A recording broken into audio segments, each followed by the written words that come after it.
Vous êtes au micro d'africaguinée.com. On va aborder le sujet relatif au crime de sang commis sous le régime d'Alpha Condé.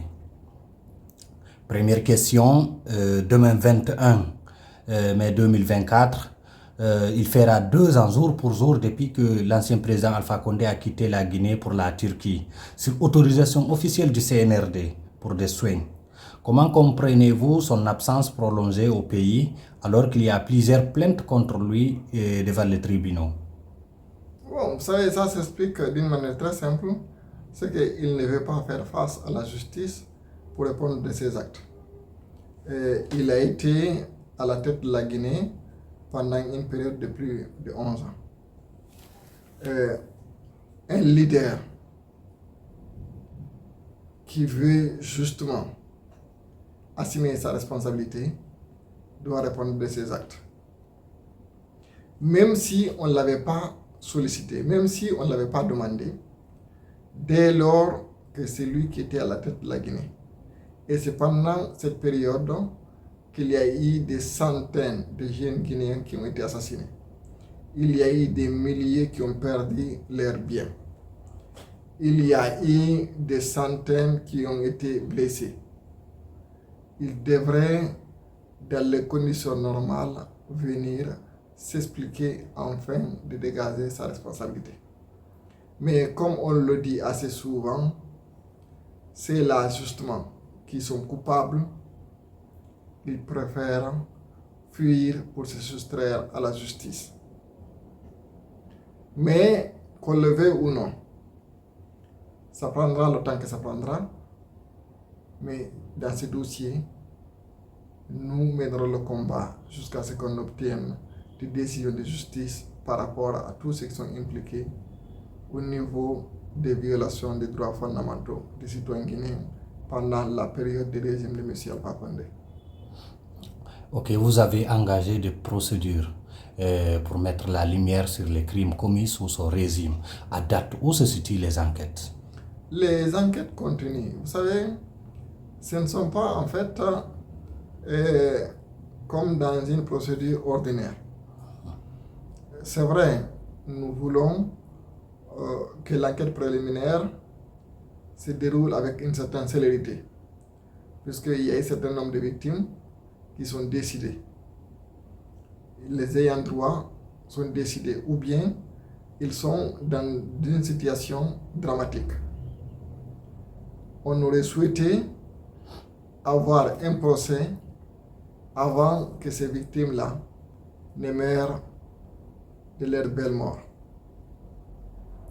Mais nous sommes tenus de faire les enquêtes en tenant compte des réalités dans notre pays. À chaque fois, quand il y a des obstacles, nous essayons de les surmonter afin de nous permettre d'avancer. Il y a eu énormément de victimes qui ont été auditionnées ici à Conakry. Il y a eu même certaines victimes qui sont déplacées de l'intérieur pour venir se faire auditionner. Mais l'objectif, au-delà de Conakry, c'est de se déplacer aussi, aller à l'intérieur du pays.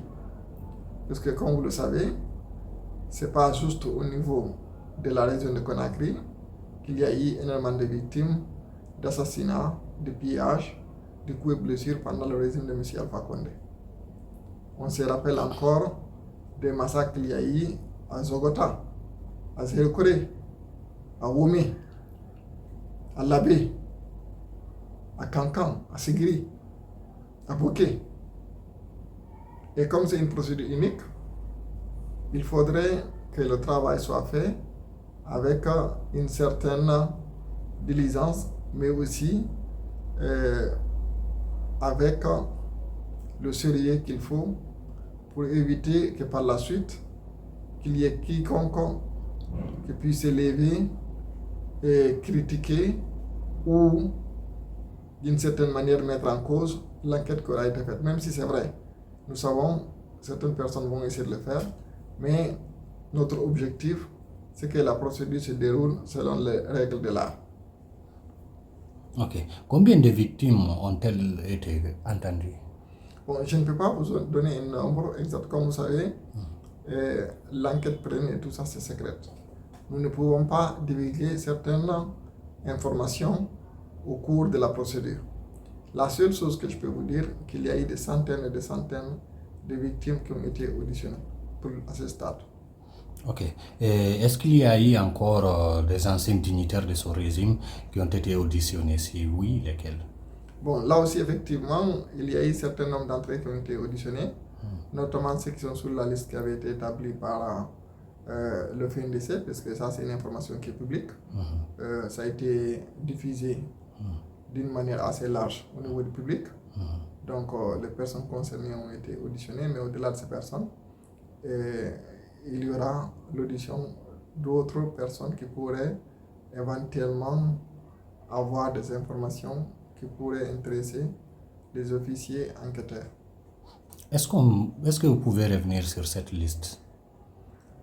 Vous savez, je ne peux pas citer le nom de quiconque. La liste, elle est publique. Tout ce que vous pouvez faire, c'est juste en fait consulter la liste. Ok. Est-ce qu'il y a eu des inculpations à ce stade? Bon, vous savez, le code de procédure pénale est très clair. Nous sommes dans la phase de l'enquête préliminaire. Le travail qui est fait relève des officiers de police judiciaire qui sont composés à la fois de policiers et de gendarmes. C'est une commission mixte.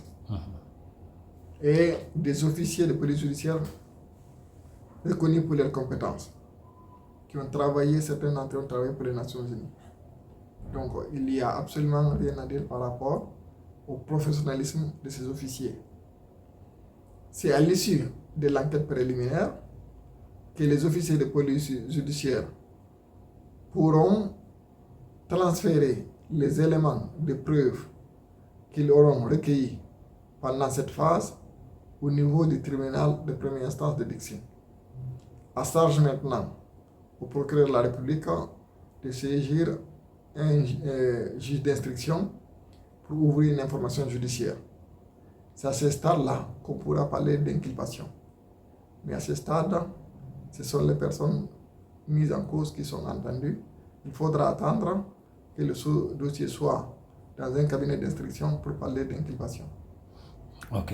Et comment les victimes que vous défendez perçoivent-elles les différentes sorties répétées de l'ancien président Alpha Condé où on le voit parfois en train de jouer? Vous savez, c'est vraiment choquant et frustrant. Parce que quand on a dirigé un pays et pendant son mandat, il y a eu de telles atrocités comme celles qui ont été commises pendant son régime, il devrait avoir une certaine humilité face aux victimes jusqu'à ce qu'il y ait un procès juste et équitable. Si à l'issue de ce procès, il a été innocenté, tant mieux. Mais avant la fin de cette procédure, il ne devrait pas se comporter avec une certaine arrogance et puis d'une certaine manière se moquer des victimes. Cela n'est pas admissible. Mais nous le savons, c'est dans sa nature. On a écouté les discours qu'il a tenus ici pendant qu'il était au pouvoir, avec certains des membres de son gouvernement. Nous voulons qu'il y ait un procès juste et équitable au cours duquel les droits de la défense seront reconnus et protégés. Nous ne voulons pas un vendetta.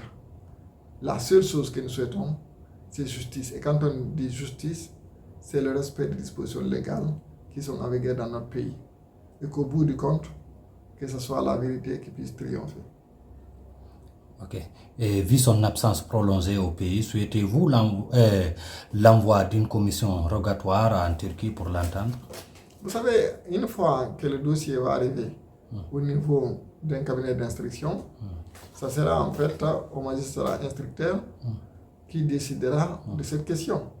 Mais comme on n'est pas à ce stade pour l'instant, la chose la plus importante, c'est de veiller à ce que l'enquête préliminaire se déroule normalement, en respectant les dispositions légales, et qu'au bout du compte, le dossier qui sera transféré au niveau du tribunal soit vraiment un dossier fait avec le professionnalisme qui s'y est.